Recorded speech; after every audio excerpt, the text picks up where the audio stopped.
ناظرین آداب، 10 اکتوبر 2023 مطابق 23 ربیع الاول کے اودھ نامہ وائس ایڈیشن میں آپ کا خیر مقدم ہے۔ میں ہوں موسی رضا اور آپ سماعت فرمانے جا رہے ہیں اودھ نامہ میں شائع اہم خبروں کے خاص حصے۔ الیکشن کمیشن نے 5 ریاستوں میں انتخابات کا اعلان کر دیا ہے، جس میں چھتیس گڑھ کو چھوڑ کر باقی 4 ریاستوں میں پہلے مرحلے میں ہی انتخاب مکمل ہوگا اور نتائج 3 دسمبر کو آئیں گے۔ Chief election commissioner Rajiv Kumar نے انتخاب کی تاریخوں کا اعلان کرتے ہوئے پیر کو کہا کہ میزورم میں 7 نومبر، چھتیس گڑھ میں 7 اور 17 نومبر، مدھیہ پردیش میں 17 نومبر، راجستھان میں 23 نومبر جبکہ تلنگانہ میں 30 نومبر کو ووٹنگ ہوگی۔ انہوں نے کہا کہ ان انتخابات میں کل 16.14 کروڑ ووٹر اپنے حق رائے دہی کا استعمال کریں گے۔ چیف الیکشن کمشنر نے کہا کہ ووٹنگ لسٹ 17 اکتوبر کو جاری کی جائے گی اور 23 اکتوبر تک ووٹر لسٹ میں کریکشن کرنے کا موقع ملے گا۔ فلسطین اور اسرائیل کے درمیان جاری کشیدگی پر اقوام متحدہ کی سلامتی کونسل کا بند کمرہ ہنگامی اجلاس بے نتیجہ ختم ہو گیا۔ بین الاقوامی خبر رساں اداروں کے فلسطین اور غزہ کے درمیان جنگ کے دوران اقوام متحدہ کی سلامتی کونسل کا بند کمرہ ہنگامی اجلاس ہوا، لیکن نہ تو اس میں کوئی باضابطہ قرارداد پیش ہو سکی اور نہ ہی مشترکہ اعلامیہ جاری ہو سکا۔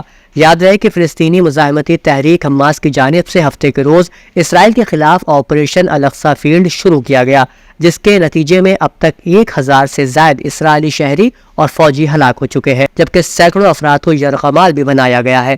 دوسری جانب اسرائیل فوج نے بزدلانہ کارروائی میں غزہ میں حماس کے کمانڈرز کے گھروں پر رات بمباری کی۔ ہر طرف تباہی کے مناظر ہیں۔ ان حملوں میں بچوں سمیت 560 فلسطینی شہید اور 2900 سے زائد زخمی ہو گئے۔ وہیں روسی وزیر خارجہ سرگئی لاوروف نے کہا کہ آزاد اور خود مختار فلسطین ریاست کا قیام ہی مشرق وسطیٰ میں امن کا ضامن ہے۔ خیال رہے کہ امریکہ نے حماس کے خلاف جنگ میں اسرائیل کی مدد کے لیے جنگی طیارہ بردار بحری جہاز بھیجا ہے، جس پر روس نے جنگ کے طویل ہو جانے کے خدشات کا اظہار کیا تھا۔ Professor Shamim Nikhat memorial fiction award committee کے زیر اہتمام all India Kaifi Azmi academy میں پروفیسر عباس علی کی صدارت میں ایک باوقار ادبی تقریب بعنوان doctor Shamim Nikhat Urdu fiction award اور شمیم نکھت میموریل لیکچر منعقد کی گئی، جس میں امسال doctor Shamim Nikhat fiction award 2023 سے معروف فکشن نگار پروفیسر غضنفر علی کو نوازا گیا، جبکہ وقار مہندی رضوی صحافت ایوارڈ روزنامہ آگ کے سابق مدیر احمد ابراہیم الوی کو دیا گیا اور جمیل منظر ماہنامہ میگزین سہیل کے managing director life time achievement award سے نوازے گئے۔ تقریب میں جسٹس قمر حسن رضوی اور جمیل منظر نے بطور مہمانان خصوصی شرکت کی۔ اس موقع پر جدید خواتین فکشن نگاروں میں نسائی حیثیت کی نوعیت کے موضوع پر مشہور افسانہ نگار ڈاکٹر صبیحہ انور نے 7واں professor Shamim Nikhat memorial lecture دیتے ہوئے کہا کہ نسائی تہذیب کو سمجھے بغیر نسائی حیثیت کو سمجھنا آسان نہیں ہے۔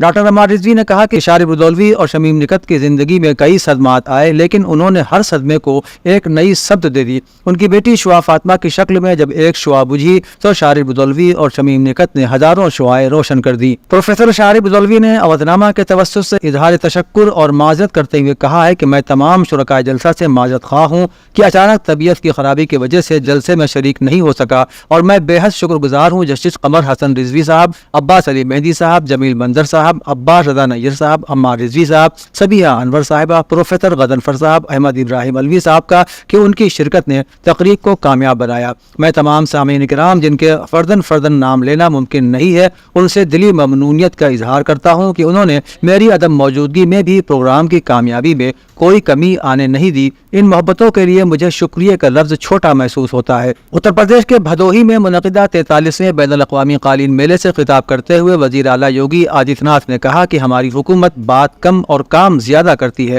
اپوزیشن کو نشانہ بناتے ہوئے انہوں نے کہا کہ پہلے بھدوہی میں خوف اور دہشت کا ماحول تھا، لیکن آج دنیا بھر سے لوگ یہاں آتے ہیں۔ وزیر اعلیٰ یوگی آدتیہ ناتھ پیر کو بھدوہی پہنچے، کارپیٹ ایکسپو میں 43ویں بین الاقوامی قالین میلے کا افتتاح کیا۔ اپوزیشن پر نشانہ لگاتے ہوئے انہوں نے کہا کہ پہلے بھدوہی میں خوف اور دہشت کا ماحول تھا، لیکن آج یہاں ایک بین الاقوامی قالین میلے کا انعقاد کیا جا رہا ہے۔ یہ حکومت کی نیک نیتی کی وجہ سے ہی ممکن ہو سکا ہے۔ نائب وزیر اعلیٰ کیشو پرساد موریہ نے 7 کالیداس مارگ پر واقع اپنے کیمپ آفس میں مختلف ضلعوں سے آنے والے لوگوں سے ملاقات کی اور انہیں ان کے مسائل کے جلد حل کیے جانے کا یقین دلایا۔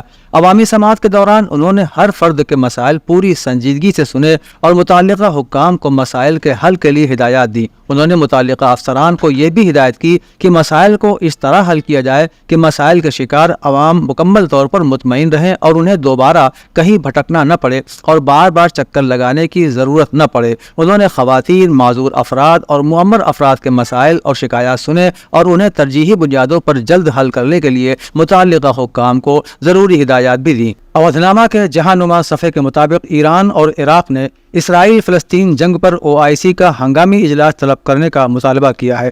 دوسری طرف بیشتر مسلم عالمی رہنماؤں نے فریقین سے صبر و تحمل سے کام لینے کی اپیل کی ہے۔ صدر پاکستان ڈاکٹر عارف علوی نے کہا ہے کہ اسرائیل کی جانب سے فلسطینی عوام اور حقوق پر غاصبانہ قبضہ اور ظلم و ستم کی مذمت کیے بغیر امن کی جانب پیش رفت ممکن نہیں ہے، جبکہ ایران کے صدر سید ابراہیم رئیسی نے اسرائیل اور اس کے حامیوں کو خطے میں عدم استحکام کے لیے ذمہ دار قرار دیا۔ انہوں نے مسلم حکومتوں سے فلسطینی قوم کی حمایت کرنے کی اپیل کی اور حماس اور اسلامی جہاد کے مزاحمتی اقدامات کی تعریف بھی کی۔ ایک اور خبر کے مطابق ایران کی وزارت خارجہ کے ترجمان نے طوفان الاقصی آپریشن کو مزاحمتی گروہوں اور مظلوم فلسطینی عوام کا جائز حق قرار دیتے ہوئے کہا کہ یورپ اور امریکہ جو فلسطینی قوم کے خلاف جاری جرائم کی ہمیشہ حمایت کرتے رہے ہیں، اب ظالم کو مظلوم ظاہر کرنے کی کوشش کر رہے ہیں اور فلسطینی قوم کے حقوق کی پامالی کو نظر انداز کرتے ہوئے ظالم کی حمایت کر رہے ہیں۔ ناصر کنعانی نے کہا کہ فلسطین کے مسئلے میں ایران کا موقف ہمیشہ بہت واضح رہا ہے۔ اسی درمیان ایران کی پارلیمنٹ کے اسپیکر نے اپنے ایک ٹویٹ میں کہا ہے کہ فلسطینیوں نے صہیونی جارحیت کے جواب میں طوفان الاقصی کارروائی شروع کر کے جرأت اور بہادری کا مظاہرہ کیا ہے۔ ٹائمز آف اسرائیل نے اطلاع دی ہے کہ وزیر دفاع یوو گیلانٹ نے جنوبی اسرائیل کے اوفاکیم قصبے کا دورہ کیا۔ اس قصبے پر ایک روز پہلے فلسطینیوں نے حملہ کیا تھا۔ اسرائیلی وزیر دفاع نے اس موقع پر کہا کہ اب جنگ کے اصول بدل گئے ہیں۔ انہوں نے کہا کہ ان کا جواب 50 سال تک فراموش نہیں کیا جا سکے گا۔ ان کے دفتر سے جاری بیان کے مطابق انہوں نے کہا ہے کہ غزہ کی پٹی میں اسرائیل کا رد عمل اگلے 50 سالوں تک لوگوں کے ذہنوں میں تازہ رہے گا۔ حماس کو یہ لڑائی شروع کرنے پر پچھتاوا ہوگا۔ انہوں نے مزید کہا کہ جنگ کے اصول بدل گئے ہیں۔ غزہ کی پٹی جو قیمت ادا کرے گی وہ بہت زیادہ ہوگی۔ امریکہ کی جانب سے حماس کے خلاف جنگ میں اسرائیل کی مدد کے لیے جنگی بحری بیڑا بھیجنے کے اعلان پر حماس نے رد عمل دیتے ہوئے اسے فلسطینیوں کے خلاف جارحیت قرار دیا۔ اپنے بیان میں حماس نے کہا ہے کہ اسرائیل کے لیے اعلان کردہ امریکی امداد فلسطینیوں کے خلاف جارحیت کے مترادف ہے۔